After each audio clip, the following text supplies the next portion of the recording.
ശമൂവേൽ അധ്യായം 5. ഫെലിസ്ത്യർ ദൈവത്തിന്റെ പെട്ടകം എടുത്ത് അതിനെ ഏബേൻ ഏസേരിൽ നിന്ന് അസ്തോദിലേക്ക് കൊണ്ടുപോയി.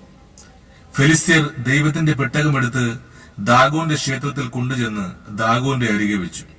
പിറ്റന്നാൾ രാവിലെ അസ്തോദ്യർ എഴുന്നേറ്റപ്പോൾ ദാഗോൻ യഹോവയുടെ പെട്ടകത്തിന്റെ മുമ്പിൽ കവിണ്ണു വീണ് കിടക്കുന്നത് കണ്ടു. അവർ ദാഗോനെ എടുത്ത് വീണ്ടും അവന്റെ സ്ഥാനത്ത് നിർത്തി. പിറ്റന്നാൾ രാവിലെ അവർ എഴുന്നേറ്റപ്പോൾ ദാഗോൻ യഹോവയുടെ പെട്ടകത്തിന്റെ മുമ്പിൽ കവിണ്ണു വീണ് കിടക്കുന്നത് കണ്ടു. ദാഗോന്റെ തലയും അവന്റെ കൈപ്പത്തികളും ഉമ്മറപ്പടിമേൽ മുറിഞ്ഞുകിടന്നു. ദാഗോന്റെ ഉടൽ മാത്രം ശേഷിച്ചിരുന്നു.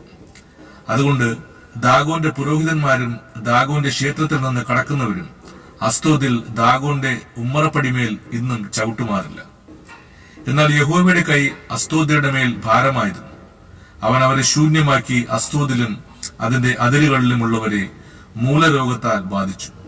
അങ്ങനെ ഭവിച്ചത് അസ്തോദ്യർ കണ്ടിട്ട്, ഇസ്രായേലിന്റെ ദൈവത്തിന്റെ പെട്ടകം നമ്മുടെ അടുക്കൽ ഇരിക്കരുത്, അവന്റെ കൈ നമ്മുടെ മേലും നമ്മുടെ ദേവനായ ദാഗോന്റെ മേലും കഠിനമായിരിക്കുന്നുവല്ലോ എന്ന് പറഞ്ഞു. അവർ ആളയച്ച് ഫെലിസ്ത്യരുടെ സകല പ്രഭുക്കന്മാരെയും വിളിച്ചുകൂട്ടി. ഇസ്രായേലിന്റെ ദൈവത്തിന്റെ പെട്ടകം സംബന്ധിച്ച് നാം എന്തു ചെയ്യേണ്ടു എന്ന് ചോദിച്ചു. അതിന് അവർ ഇസ്രായേലിന്റെ ദൈവത്തിന്റെ പെട്ടകം ഗത്തിലേക്ക് കൊണ്ടുപോകട്ടെ എന്ന് പറഞ്ഞു. അങ്ങനെ അവർ ഇസ്രായേലരുടെ ദൈവത്തിന്റെ പെട്ടകം കൊണ്ടുപോയി. അവർ അത് കൊണ്ടുചെന്ന ശേഷം ഏറ്റവും വലിയൊരു പരിഭ്രമം ഉണ്ടാകത്തക്കവണ്ണം യഹോവയുടെ കൈ ആ പട്ടണത്തിന് വിരോധമായി തീർന്നു.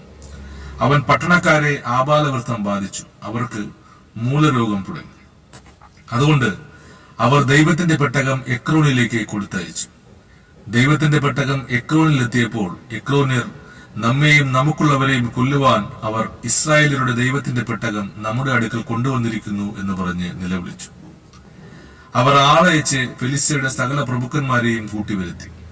ഇസ്രായേലരുടെ ദൈവത്തിന്റെ പെട്ടകം നമ്മെയും നമ്മുടെ ജനത്തെയും കൊല്ലാതിരിക്കേണ്ടതിന് അതിനെ വിട്ടയച്ച് കളയണം, അത് വീണ്ടും അതിന്റെ സ്ഥലത്തേക്ക് പോകട്ടെ എന്ന് പറഞ്ഞു.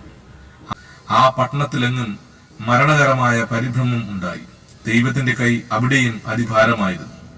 മരിക്കാതിരുന്നവർ മൂലരോഗത്താൽ ബാധിതരായി. പട്ടണത്തിലെ നിലവിളി ആകാശത്തിൽ കയറി. ആമേൻ.